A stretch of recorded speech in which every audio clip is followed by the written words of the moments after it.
Alright, so you guys have an Intex vacuum here. This is my first video that I'm doing for YouTube. The reason I'm doing this video is simply because I've read a million different reviews on this. Either people love these things or they hate these things. I hate mine. And the reason for that is because it doesn't move. And I'm sure that there's a bunch of other people that have the same issues. So I'm going to show you how to fix it. It was really easy to fix. We're going to take this hose clamp off first. Okay, get rid of this. And we're going to flip this over. Take out the filter. Okay, getting to this guy here. We're going to loosen this nut. Take this out completely. Might want to grab it on the other side. Okay, that nut is out. This comes out. Push this off to the side. This sits in the carcass like that. So what I've discovered is if you start here, I've already broke these two off, and this was just by stupid luck. These guys broke off, but they happen to be on the bottom, so it still closes up, and so you're okay. So get a screwdriver or something and just very slightly loosen these guys up, because they will break very easy. Especially it's been sitting around out, outside of water. It'll get dry and brittle. You have one left right here.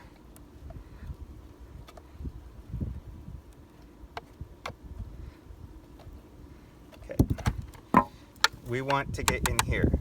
Here's your gears and everything for this to move. You can hear everything's moving fine. We're going to take this off. These three screws right here.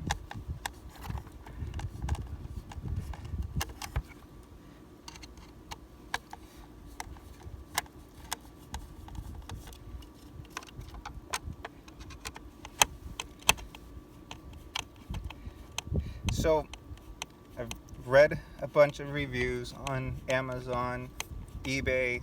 I got this on eBay. When I got it, it didn't work. I tried different water pressures. I even bought a new pump which runs 3,000 gallons per hour. The stronger pump did help, but it still stopped. And if you notice, if you have this in the pool and the water is going in, your pump is working, when it won't go one direction, you can put your hands on either side of the outlets and you can feel an equal amount of water coming out, which means that the valve is not closing. And there's got to be a valve that opens and closes. So if it's not closing, it's not going to move. And this is how I'm going to show you how to fix. So you take those three screws out. That's fine. This is the valve that moves back and forth. I'm going to try to show you. If you can peek straight in there, you'll see the valve opening and closing there,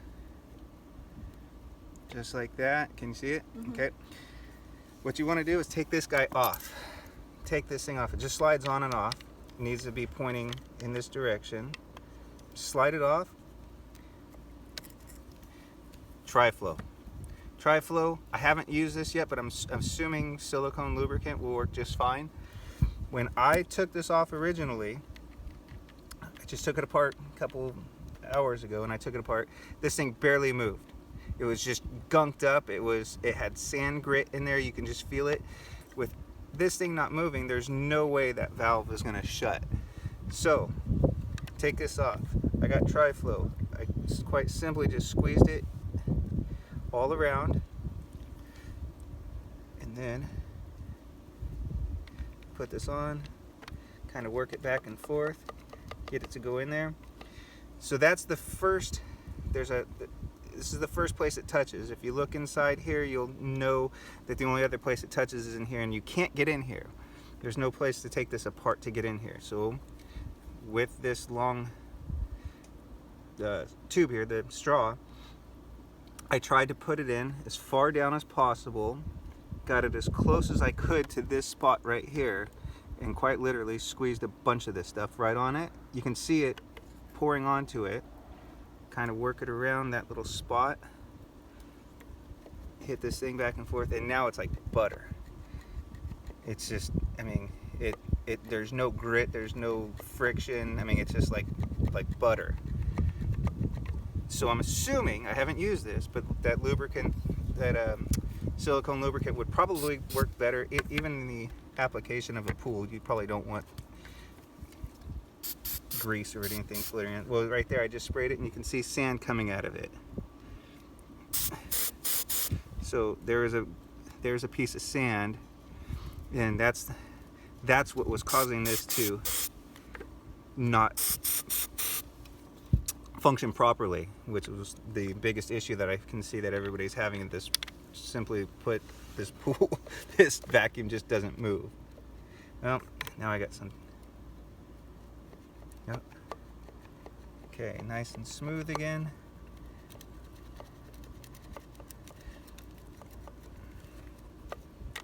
Okay.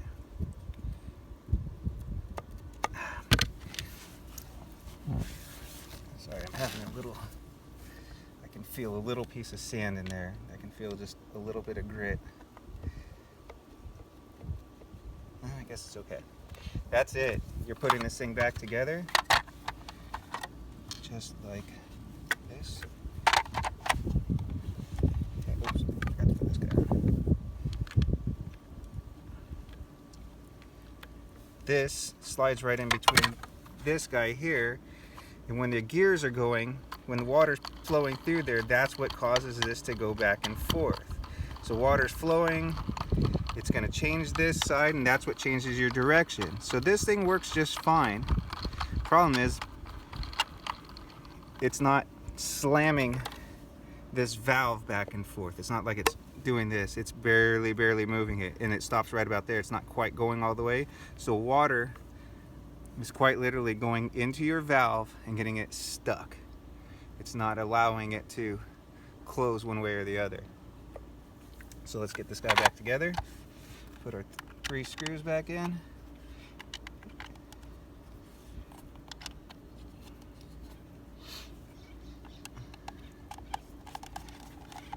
And like most of you, this was giving me a nervous breakdown. I could not figure out why this thing wouldn't work. I didn't know if I had the right pressures. I had read a lot that the hoses that it comes with are not watertight, which they are not. But after getting this and figuring out what the problem was, hooking it up, I hooked it up back to my little pump, and it worked. Hooking it up to this, to my larger pump, to my 3,000 gallon per hour pump, it's pretty funny to watch. It actually races around the bottom. And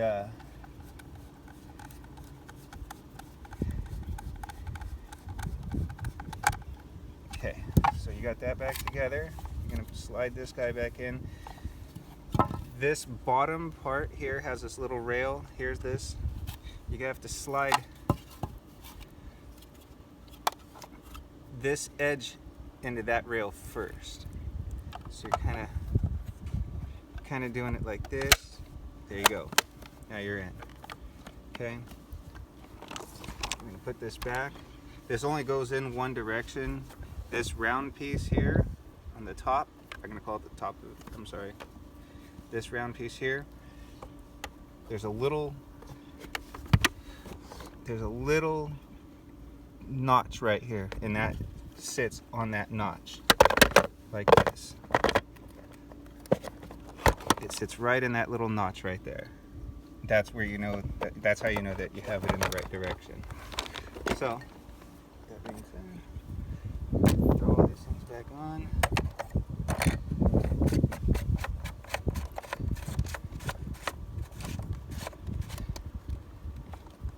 Okay, it's in there, it's snug. Don't over tighten this because you'll never get it back off. Just make it where it's just finger tight, because I'm certain that this is something you're going to have to do often. It's going to get debris in there. That little handle is going to stop moving. You clear it out, kind of clean it out with some oil or something, put it back together, and I think it'll be fine. This thing had the 2 rails on the side. I have no idea why they were there other than to add weight to this thing, so I just took them off, and it works just fine without it. We're going to put the filter back in.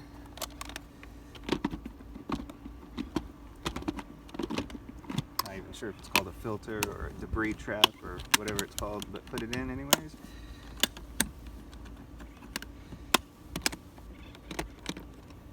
My particular situation, we have dogs, we have 3 chocolates, we're trying to keep the hair in here, so I took one of the rails out. They just slide in and out, they're that simple, but I took one of them out so more hair would go in here than in my filter, my actual pump, and it seems to work a little bit better with only one. That's why I took the other one off.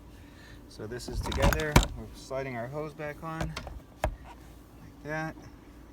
I like to keep this up and out of the way. A little wrench.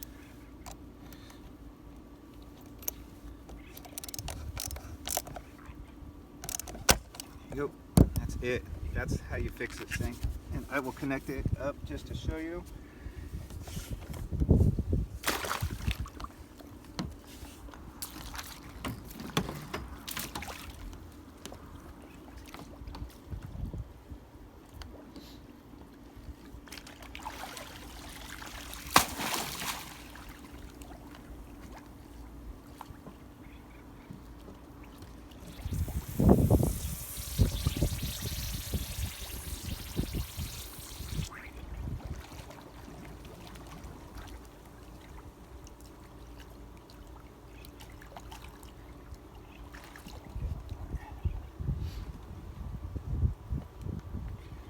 Needs to get the air out of it. Once the air's out, it's stuck up against the wall right now. Once it shifts gears, you can hear the audible click when it's clean. There it goes, it switched gears and we're rolling. It's moving. So that's all it is that little valve, that little arm gets debris in it and it won't allow it to move back and forth, and simply put, it won't allow it to turn or go, one direction or the other, because it just can't move. You'll hear it click, there it goes the other way. Simple fix. It's a Phillips screwdriver and some tri-flow. That's it. Alright, thanks for watching.